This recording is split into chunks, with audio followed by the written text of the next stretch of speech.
Imagine that our sun is the size of just a single grain of sand.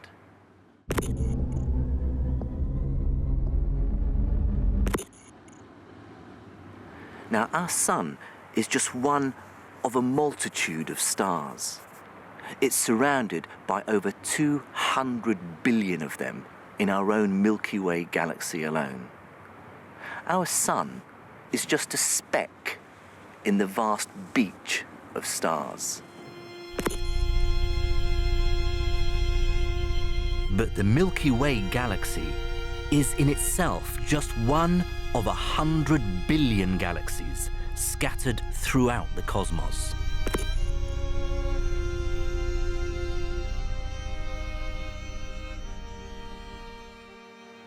It's been estimated that there are more stars in the universe than there are grains of sand on all the beaches in all the world. Just think about that for a moment. The size and scale of the universe is awe-inspiring.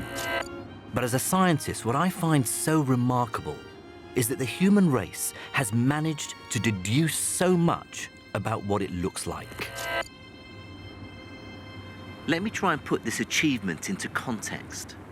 From our vantage point, living on a minuscule speck orbiting around this single grain of sand, we've managed to deduce the size and shape of all those beaches. To my mind, this is one of the human race's greatest accomplishments. And I'd like to tell you the story of how we did it. This film is the astonishing story of how we gazed upwards from our isolated and unremarkable vantage point and began to deduce the shape, size, and origin of everything that there is. It's the story of how we came to understand reality at the largest scale.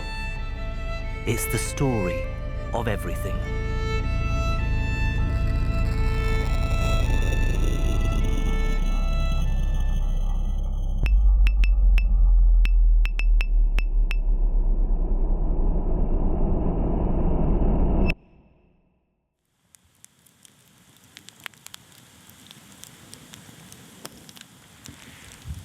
I want you to pause for a moment and think about this one basic question. Here I am, sitting under the night sky. Above me is the atmosphere, and beyond that, the moon, and way beyond that, the stars. But then what? What's the totality of everything there is? It's a question we've all asked at one point or another. I remember as a kid growing up in Baghdad, during the summer, we'd take the beds up onto the roof, and I remember lying awake at night, looking up at the stars and wondering whether space went on forever or whether the universe had an edge. Today, we're beginning to understand just how complex this question really is. But 500 years ago, it seemed like there was a very simple answer. You see, the prevailing belief was that the Earth was enclosed in a vast but thin shell of rotating stars that were fixed in position. When you look up on a starry night, it's not difficult to see why people believed we lived within this shell. But in the 16th century, something happened which would shatter this view of the universe. It was an event that would set the human race on a journey to uncover the true size and shape of everything.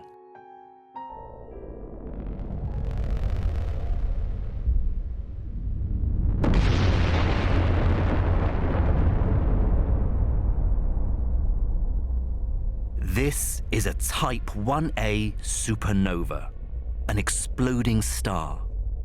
It's an event of almost unimaginable scale. It shines 5 billion times more brightly than our own sun.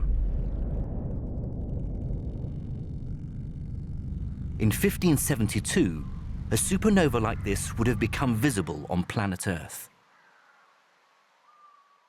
At the time, it was known simply as the phenomenon. And to anyone who saw it, it must have been an extremely shocking and mysterious sight. This new light in the night sky shone more brightly than Venus and even became visible during the day. It's not surprising, then, that many sought a religious explanation for this bizarre and troubling event. One possible interpretation of the new star of 1572, which was put forward by some intellectuals, was that this is the star the wise men saw 1,570 years earlier. It's the star that shone over Bethlehem, and it's now returned. So something as cosmically important as the incarnation of God on earth might be being proclaimed by this new star. The phenomenon fascinated and mystified many people across Europe. And in England, it fired the imagination of the MP of the sleepy Oxfordshire town of Wallingford. His name was Thomas Digges. But just as Digges began to study this mysterious new star, it started to grow dimmer. Digges's friend, mentor, and fellow astronomer, a man named John Dee, reasoned with him that this phenomenon could be a moving star, something previously thought to have been impossible. Perhaps it had grown brighter as it approached the Earth and faded as it had gone away.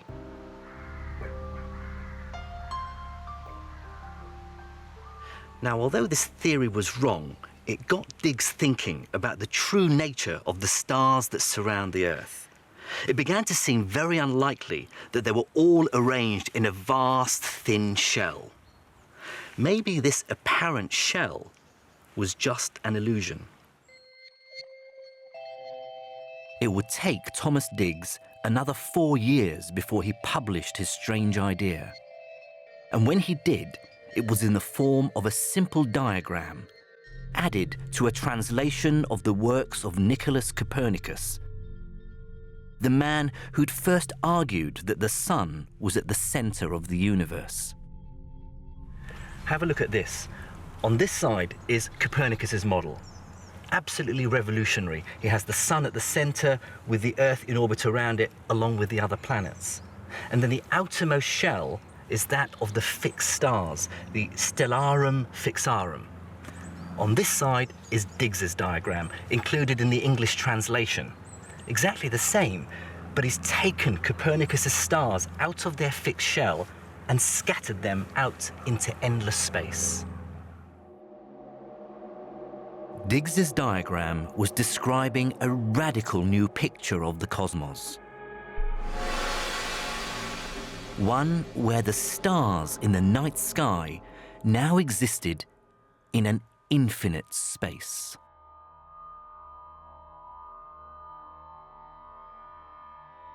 Digges shows it, unlike Copernicus, Digges shows it as being infinite.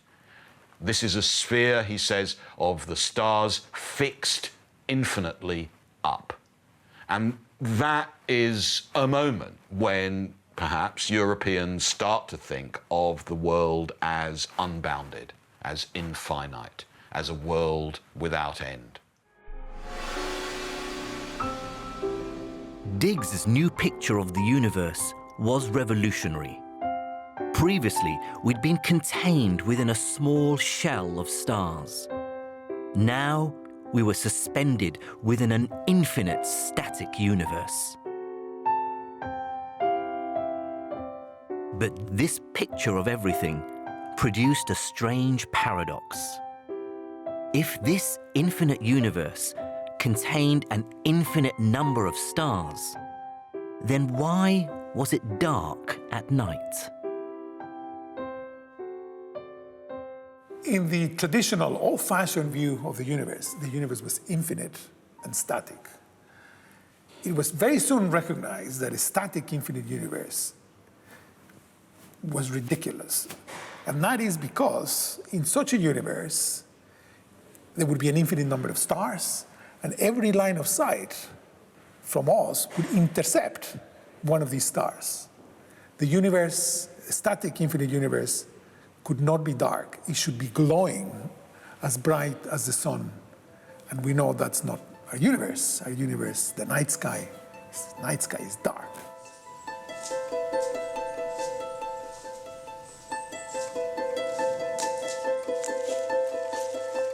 Although Thomas Diggs first raised this question, the problem came to be known as Olbers' paradox. As simple as the question sounds, it would take until the 20th century to find a truly satisfactory answer for why the night sky is not as bright as the day.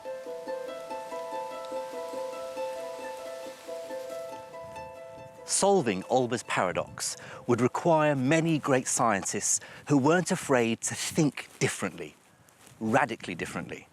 You see, solving the paradox is all about understanding the shape, size, and origin of everything there is. Without this understanding, the puzzle would be impossible to solve. You see, stuck here on Earth, we don't have access to interstellar travel, so we have to allow our minds to make that intellectual leap.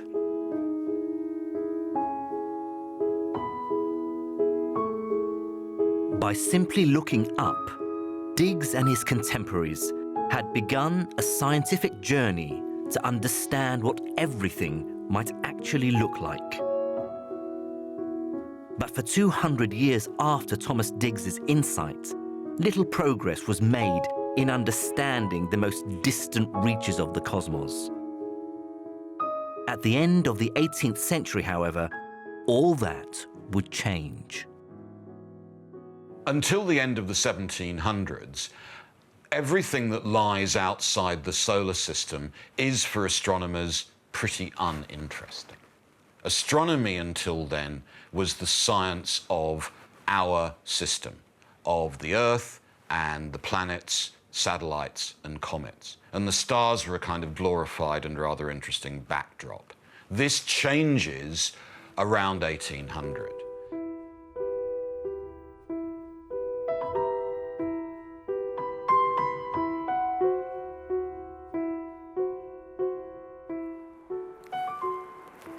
This small and unremarkable house in Bath was once home to the astronomer William Herschel and his sister and devoted assistant Caroline. Together, they would develop and build a new generation of telescopes that would allow them to see further out into space than any human had ever done before. William Herschel was born in Hanover, but moved to England in 1761 to pursue a career as a musician and composer. But he soon developed a passion for astronomy and began building telescopes in his spare time. Herschel soon perfected a technique for producing telescopes borrowed from Sir Isaac Newton. The telescopes used metal mirrors that were capable of capturing much more starlight than the glass lenses that were popular among other astronomers.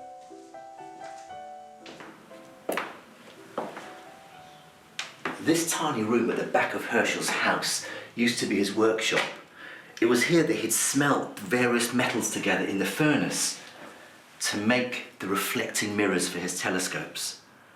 And he would experiment with different metals, different combinations to get them as reflective as possible. Then, with his sister Caroline to help him, he'd spend literally hours on end polishing the surface of the mirrors to achieve the precision required. And you have to remember, this was quite a dangerous, confined environment. The floor still bears the scars of the molten metal that they'd spilt, cracking the paving stones.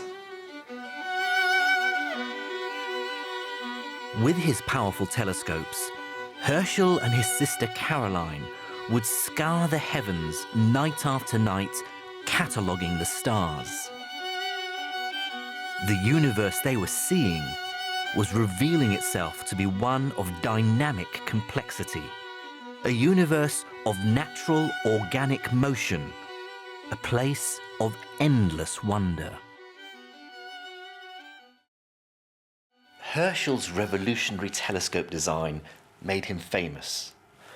With it, he'd discover a new planet, Uranus, a discovery that would earn him the job of the king's astronomer.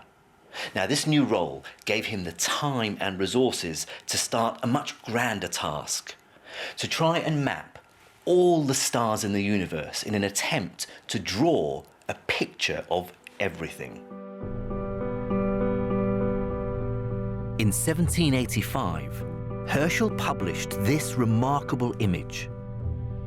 It shows an approximation of the Milky Way, with our sun residing at the center. Herschel had seen that we are part of a vast disk of stars, a huge galaxy of suns that seemed to have a clear boundary.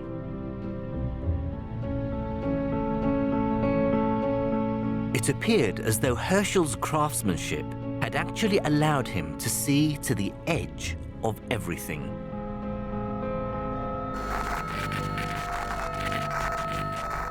But soon, a nagging problem began to emerge.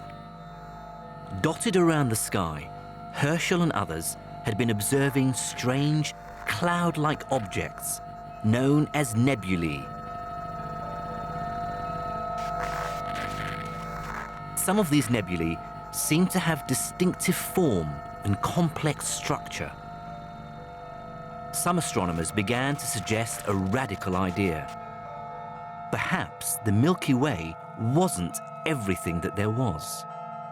Perhaps some of these nebulae were in fact themselves gigantic galaxies of stars just like ours that actually existed in deep space. Unfortunately, there was no way to answer this question satisfactorily.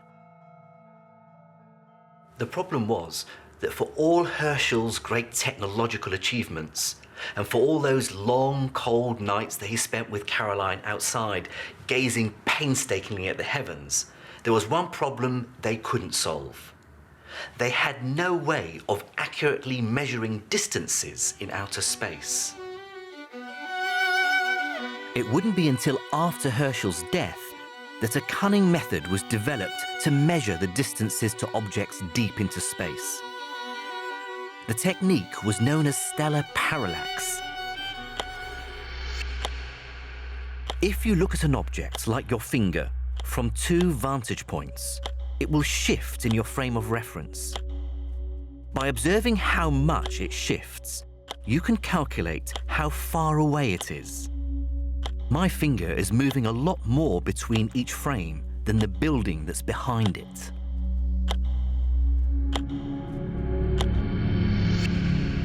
Now, an astronomer called Friedrich Bessel worked out that if you took images of stars when the Earth was at either side of its orbit around the Sun, it would be possible to actually see the stars shifting. By observing how much they shifted, you could then work out their distance from us.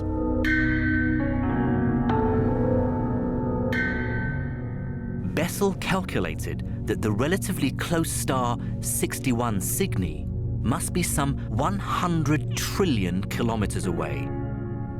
But amazing though this technique was, it was still very severely limited.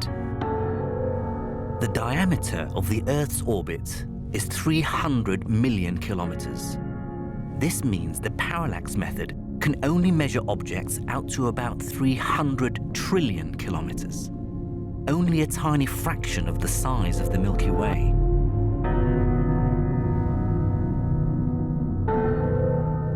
It soon became clear that there was plenty in the heavens that was practically impossible to measure, particularly those mysterious nebulae. They would remain an enigma until the beginning of the 20th century, when they ignited a great debate. One group of astronomers agrees that there is only one galaxy, ours, the Milky Way, and everything else we see, the globular clusters, the nebulae, are all somehow inside that galaxy. Then there are other astronomers who argue no, many of these nebulae are themselves giant island universes, unimaginably far away from us. There was evidence on both sides. This mystery remained a source of bitter debate until the beginning of the 1920s. The woman who would help solve the problem is one of the great unsung heroes of science. She worked at the Harvard College Observatory, and her name was Henrietta Leavitt. Leavitt's job was to count and catalogue the stars producing images from observatories around the world. She was a brilliant scientist who loved her work. This is one of the photographic plates of space that Leavitt worked with. You can see her bright marks highlighting tiny details within the image. With meticulous care, hundreds of subtle features of stars have been noted.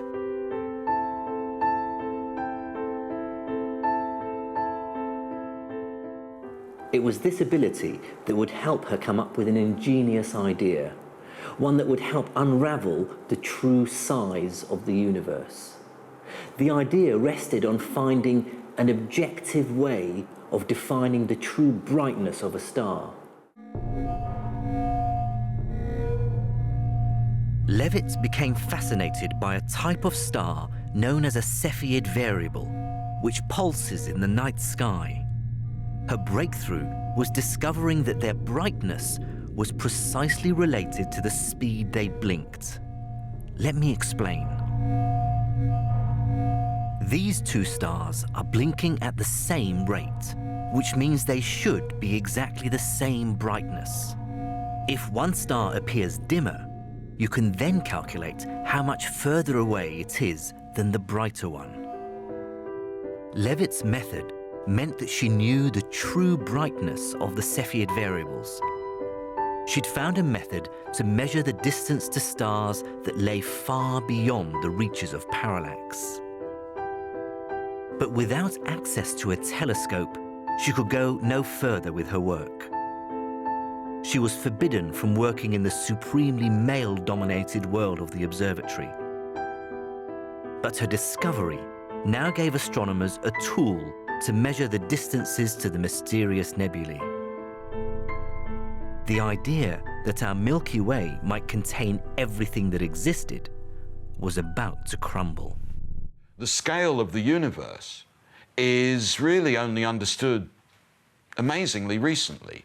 In the 1920s, it was absolutely plausible that the universe consists of one galaxy. And some of the best astronomers in the world, in the US, for example, seriously held that view and had good evidence that it was true, and they were wrong. The evidence to finally settle the great debate would be found thanks to the powerful new Hooker telescope being built at the Mount Wilson Observatory just outside Los Angeles. Using this incredible piece of technology and Henrietta Leavitt's ingenious method for calculating distance, a young astronomer would make a discovery that would change our view of the universe and forever immortalize his name. The astronomer was called Edwin Hubble. Hubble was a very different kind of scientist to Leavitt. He was a larger-than-life character, extrovert with a huge ego, but he was still a hugely talented and visionary scientist. He was born and grew up in America, but spent some time in England, and this seems to have had a lasting impression, because he'd be heard walking around the observatory shouting things like, "By Jove," and "What ho," in a completely over-the-top British accent. The talented, passionate, and eccentric Hubble rapidly gained a name for himself in the world of astronomy. But it wouldn't be until 1923 that he would discover something in what was then known as the Andromeda Nebula that would reveal the true scale of our universe. I've come to the University College London Observatory to meet astronomer Dr. Steve Fossey to see for myself just what Hubble's revelation was. Then we're going to key in the coordinates of Andromeda to the console here.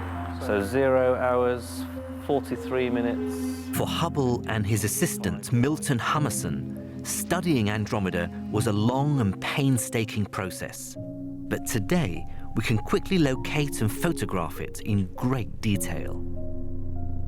So this is an image that we took a couple of weeks ago. Right. And if I zoom in, you'll see Brilliant. just there is the Hubble Cepheid, the first Cepheid that he found that unlocked the whole problem. Because presumably that's when he could use Leavitt's method of working out how far away it is. Exactly. Once he'd seen this and identified it as a variable, he then had the key to determining just how bright that object And was. worked out that it couldn't have been in our own galaxy. It had to be millions of light years away. Absolutely, that's exactly it. And you see the nuclear region, but as we adjust the contrast here, I can stretch the contrast just to bring out some of the detail in the galaxy. Oh, Spiral arms. Yeah, yeah. You see the dust lanes in silhouette against the billions of stars that are within Andromeda there. By finding one of the variable stars in Andromeda and measuring exactly how long it took to pulse, Hubble was able to use Leavitt's work to calculate exactly how far away it was. This is the photographic plate where Hubble marked his new Cepheid variable star.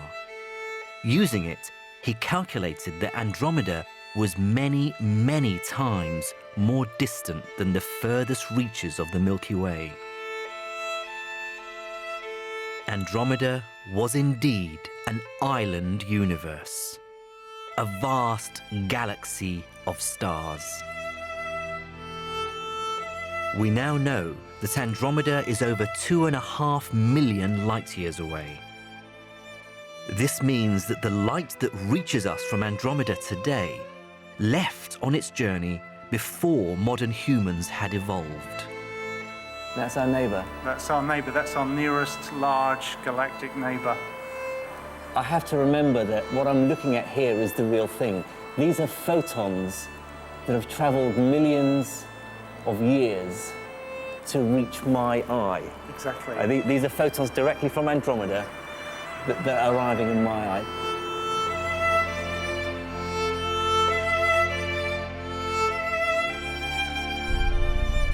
Today, we have the power to see Andromeda as Hubble had only dreamed of.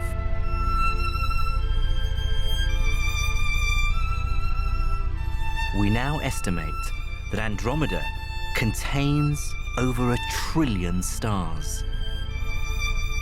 And it's just one of a vast multitude of galaxies scattered throughout our universe.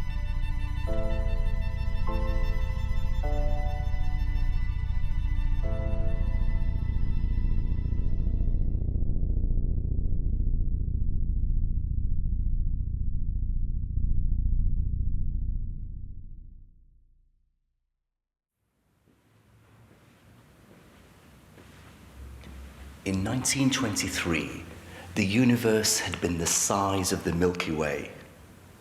By 1924, the space that surrounds us had been revealed to be billions of times bigger and home to almost unimaginable cosmic complexity.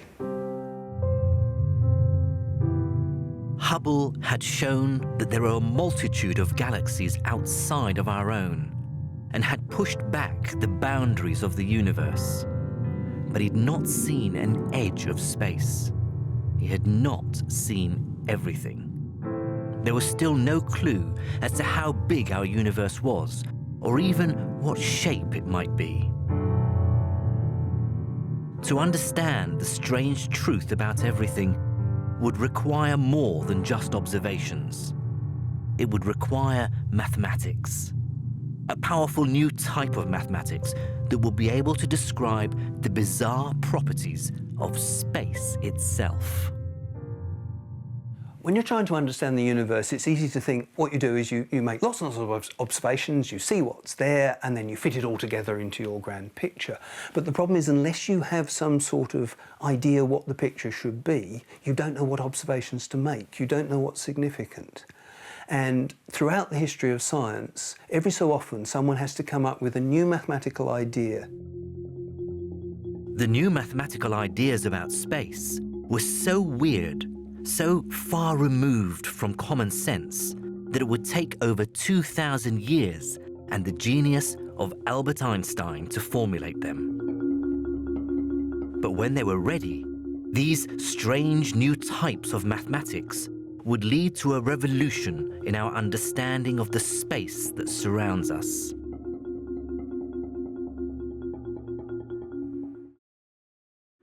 Okay, so what is space?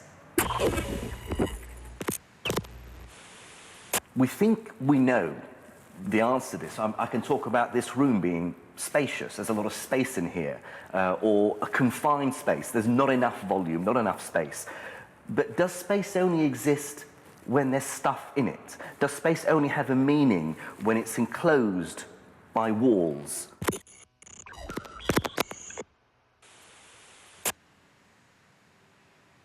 Think of the distance between two objects.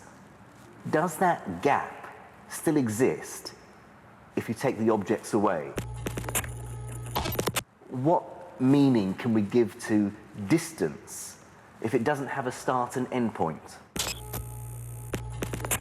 Ultimately, the question is this: does space in itself have form? Does it have structure or shape? Or is it just a place where things happen? The properties of space were first described by the mathematician Euclid over 2,000 years ago in his legendary text, The Elements. In it, he laid down a set of simple logical rules about space in what today we call Euclidean geometry. Euclidean geometry is the geometry we see around us every day. If you're sitting in a room and it's the usual rectangular room, what you see is lots of straight lines, right angles. You see parallel lines. If you had a window, the two sides of the window are parallel. If you extended them, they'd stay exactly the same distance apart. They would never meet. And the other thing you would see if you look a little closer is that any triangle you draw, the angles in the triangle always add up to 180 degrees. Now that's characteristic of Euclidean geometry. And people used to think that this was just how geometry was, that nothing else was possible.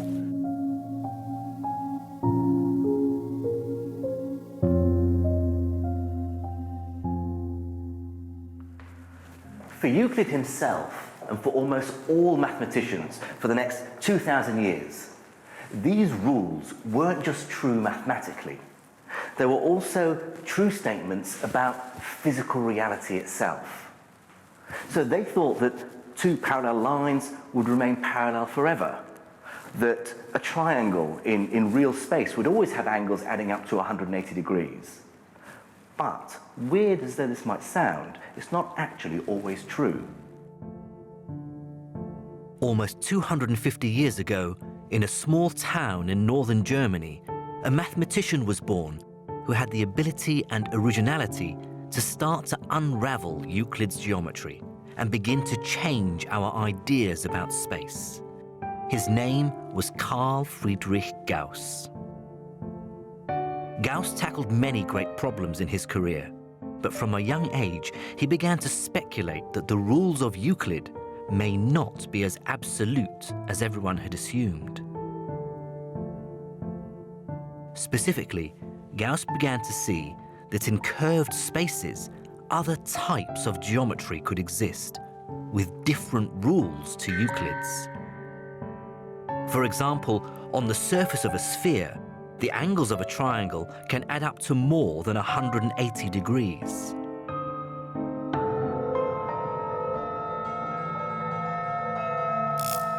Many others would refine and develop Gauss's ideas, but one of his greatest achievements will be to give us a cunning method of accurately measuring curvature. It would become known simply as the remarkable theorem. Let me explain with this globe. You see, we can see that it's three-dimensional because we can stand back and look at it. But what if you were an ant stuck on the surface? How would it know that that surface is curved? So imagine you're the ant and you start off at the North Pole, and facing south, you move down towards the equator. At the equator, you still face south and you shuffle sideways along the equator. Then you reach a certain point and then you start walking backwards, so you're still facing in the same direction, and head back to the North Pole. Now look what's happened here. You've been pointing south all the way round, and yet when you arrive back at your starting point, you're facing in a different direction. Understanding this gives us a way of calculating the curvature of a surface without ever leaving it. This was an amazing insight, but it only applies to curved surfaces, which are two-dimensional. It would take a brilliant student of Gauss's, Bernhard Riemann, to develop these ideas in a way that could be applied to the three-dimensional space that surrounds us. It would be a daring, outlandish, and to non-mathematicians absurd-sounding concept. Aged just 26, Riemann encapsulated his strange new ideas about geometry in a lecture that was to become legendary among mathematicians. In June 1854, Riemann delivered his lectures to an enraptured audience.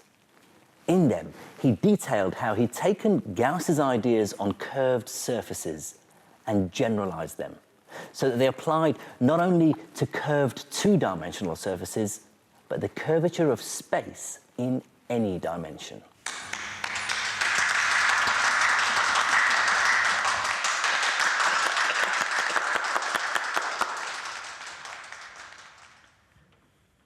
Okay, so I'm sure this all sounds rather complicated. What exactly do we mean by curved space in any dimension? So let me try and explain. Here's the thing, Gauss talked about curved two-dimensional surfaces. Well, here we have a sheet of paper, and it's two-dimensional. So if I curve it, we can visualize and see this curvature, but only because it's embedded in 3 dimensions. Now, what if we curved 3 dimensions? Presumably, we'd need a 4th dimension. But how do you get to this 4-dimensional space? It's impossible to step outside of our 3-dimensional world. Wherever you travel in the universe, no matter how far you go, you're always stuck in 3 dimensions. The genius of Riemann was to show that you didn't need to stand in a 4th dimension to tell if space was curved. You could actually do it from the inside. But for Riemann, this would always remain a purely mathematical idea. It would take Albert Einstein to tie these mathematical ideas together and apply bendy, curved, non-Euclidean geometries to the real space that surrounds us. I think the most important point about the whole story of non-Euclidean geometry is it shows how mathematics and the real world relate. And it starts out with mathematicians pottering around asking, could there be a geometry different from Euclid's? And if anyone came to them at the time and said, why are you studying that? They'd say, haven't got a clue. What's it useful for? No idea. It's just interesting. But they pottered around and they found a surprising answer, that different geometries were possible. And even at that point, nobody had any real applications for this idea. And then when the moment is ripe, Einstein comes along and says, that's what I need, that's real physics. And suddenly this piece of esoteric mathematics becomes vital to the scientific enterprise. Einstein would reveal that we live not in the flat world of Euclid, but in the strange curved worlds of Gauss and Riemann. In the space of a few short years, Einstein went from wrestling with some of the most difficult and abstract mathematical ideas to dinner dates with Charlie Chaplin. And it was all thanks to the pinnacle of his life's work, the general theory of relativity. In the general theory of relativity, Einstein took the mathematics of Gauss and Riemann and used it to paint a revolutionary picture of the physical world. He showed that, just as Gauss had suspected, the geometry of the space around us isn't always of the regular, flat Euclidean kind.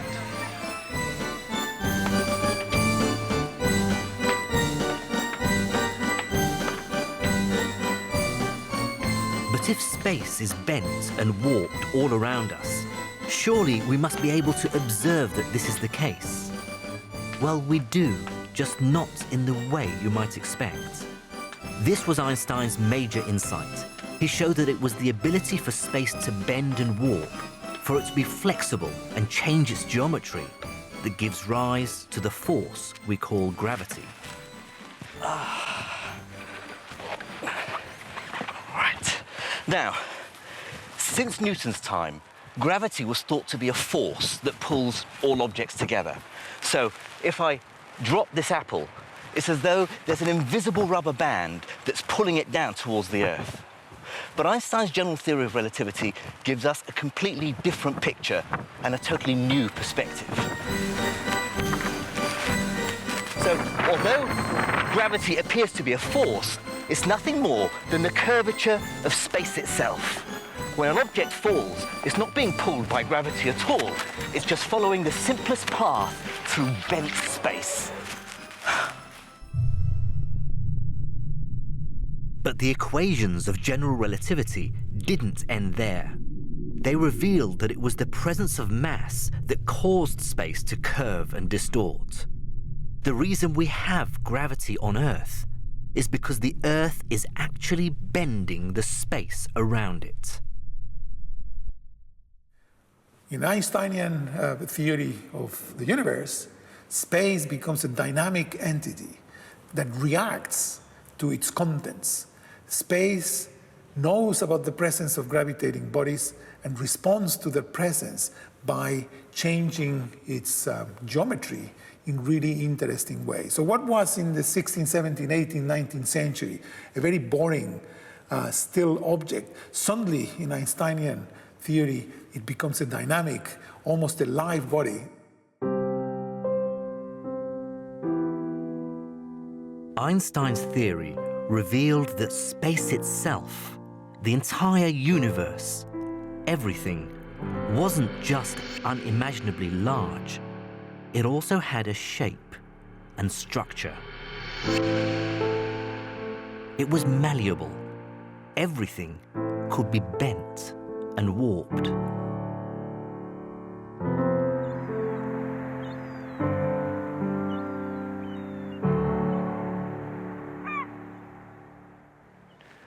Gauss, Riemann and Einstein had between them come up with a description of how the space and time we exist in can be warped. They showed that space and time are not the fixed, unchanging stage on which the actions of the universe are played out. They're actually part of the performance.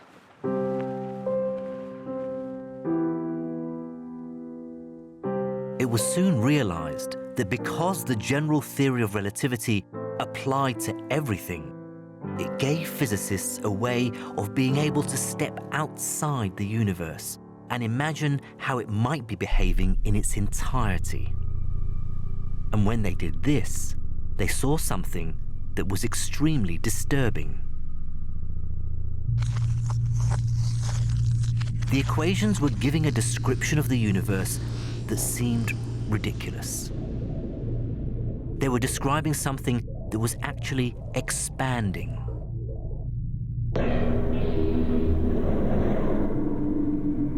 It seemed preposterous that the entire universe could be some sort of moving, organic, expanding entity. It was such a strange prediction that even Einstein refused to believe it.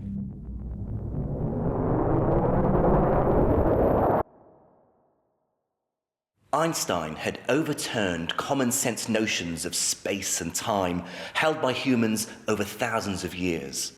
But he still couldn't accept that the whole universe might be dynamic and changing.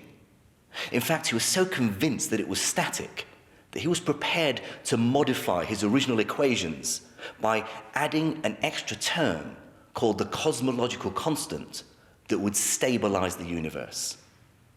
But Einstein was trying to fix something that wasn't broken. It's at this point that our story returns to Edwin Hubble. Armed with the Hooker telescope, Hubble would reveal the truth that Einstein had refused to believe. After discovering that our galaxy was just one of many, Hubble began to study the ways in which these other galaxies were moving.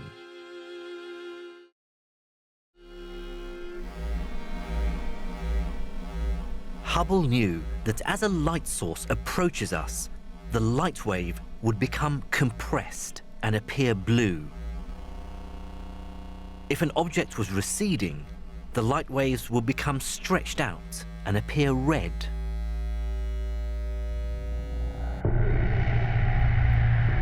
What he saw was astounding. All distant galaxies were being redshifted. They were all moving away from us. Not only that, but the further away a galaxy was, the faster it was moving away.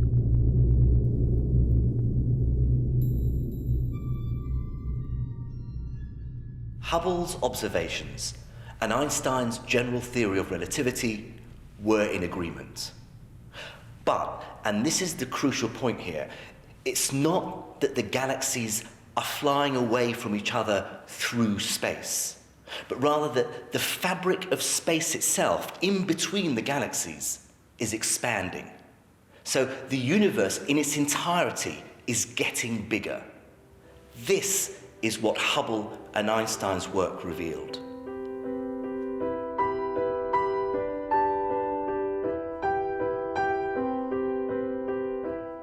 Einstein soon visited Hubble to see the data for himself. He would go on to admit that changing his equations had been his biggest scientific blunder. So why was space expanding in this way? Both Hubble and Einstein soon came to agree if the fabric of space was expanding, it meant previously the universe was smaller. Rewind the clock far enough back, and it appeared as if there was a point when our entire universe began.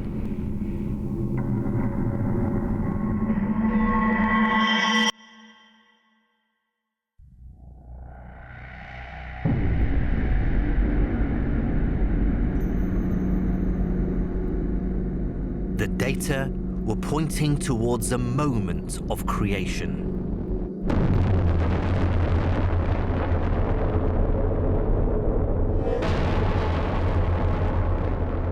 But many scientists were not convinced by this apparent Big Bang. It seemed like a leap too far. But there was one piece of evidence that had the power to convince everyone.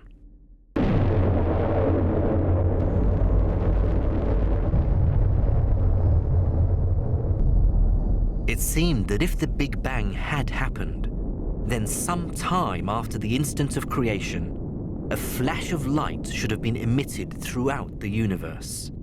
Every part of the cosmos should now be filled with this light. And it turned out it was. It just happened to be in a rather unusual form. As unlikely as it sounds, the relic of the Big Bang fireball was actually visible on television.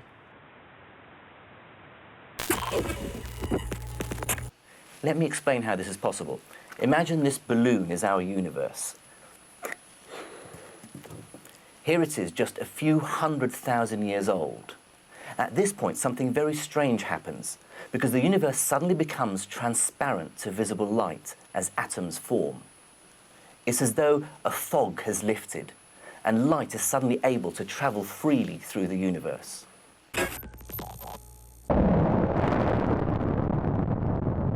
At every point in space, photons began to travel unimpeded, and the entire universe is filled with a blinding light. But this light, released in the hot turmoil of the early universe, didn't stay bright forever. As space expanded, it stretched through the spectrum from visible light down into microwaves. And it's these microwaves that get picked up by television aerials. Incredibly, almost 1% of this static is the afterglow of creation itself. It's the stretched out remnants of the very earliest light in the universe.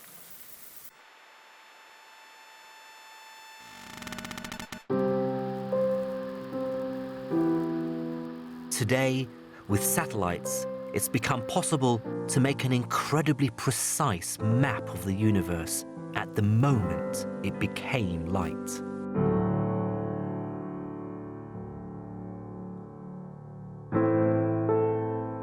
This is the fossilized light of the first dawn. Convincing evidence that the universe had a beginning. Using the microwave radiation, cosmologists could even date it. Our entire universe is 13.7 billion years old. This beginning of everything will be the final piece of information needed to answer the question Thomas Digges had first posed over 400 years ago. It would finally give us a satisfactory explanation for why it gets dark at night. Okay, so here it is. Here's where I hope this all makes sense. The further away a star is, the longer it would take for its light to reach the Earth. So if the universe has been around forever, then all the light that's out there will have had time to reach us, and the night sky would be ablaze with starlight. But it's not. And here's why. Imagine when the universe was much younger and smaller than it is today. A beam of light on the other side of the universe begins a journey towards our vantage point. But as space expands, the distance the light has to cross keeps getting bigger and bigger. Fast forward to today, and this light still hasn't reached us. So no matter how hard we look into the sky, we simply won't be able to see it. We can only see the stars whose light has had time to reach us in the 13.7 billion years since the Big Bang. This region is known as the observable universe, and there are not enough stars here to light up the night sky. So we only ever see the stars and galaxies whose light has had a chance to reach us. And that's why it gets dark at night.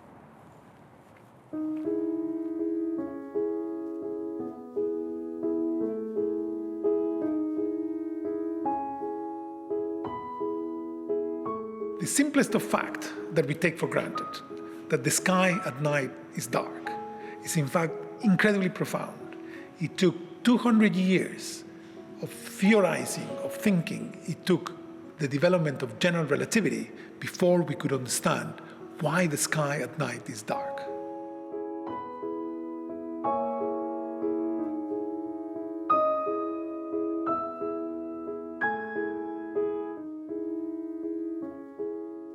By reasoning and observing and imagining, we've found ever better ways to project outside of the confines of our small rock, tumbling through space. We've become ever more skilled at creating pictures of everything.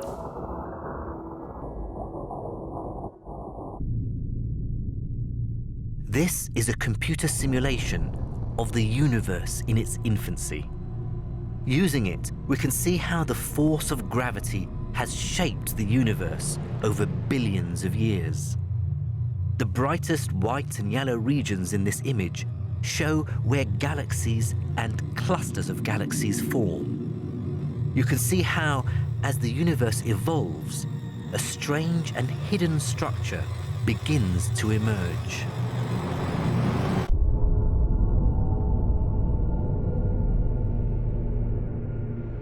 This is the cosmic web. It's our best picture yet of what everything might look like at the largest scales. It shows massive clusters of galaxies linked together in vast filaments, each one containing trillions of stars.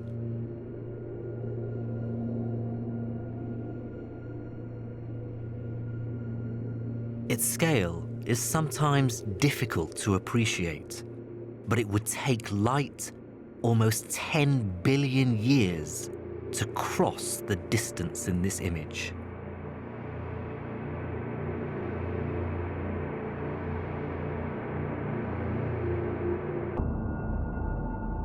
But this incredible picture of everything is destined to change. We're starting to understand that in the distant future, the universe will become a terrifyingly bleak and desolate place. In 1998, a team of astronomers published a paper in which they looked at supernova explosions in distant galaxies. They were hoping to measure very accurately how fast the universe was expanding. Now, they expected to find that the rate of expansion was slowing down just because of the pull of gravity of all the matter in the universe. But they were in for a big surprise. The universe was getting bigger faster. The rate of expansion was accelerating. There seemed to be some mysterious force pushing everything apart. We still don't understand its origin, but it's been dubbed dark energy.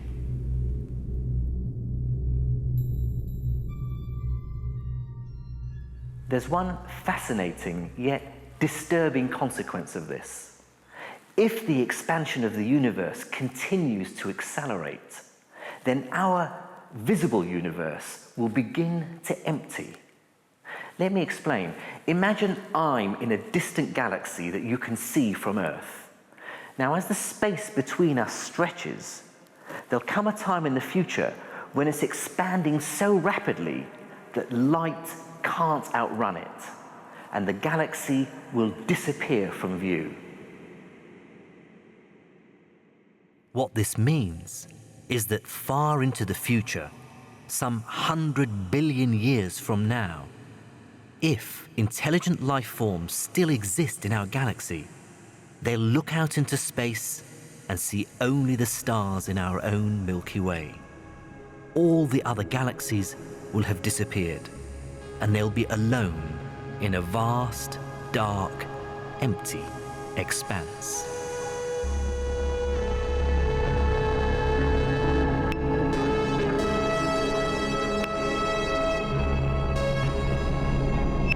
I have here a box. What would happen if I were to remove everything I possibly could from inside it? What then exists inside the space in the box? Is it really nothing?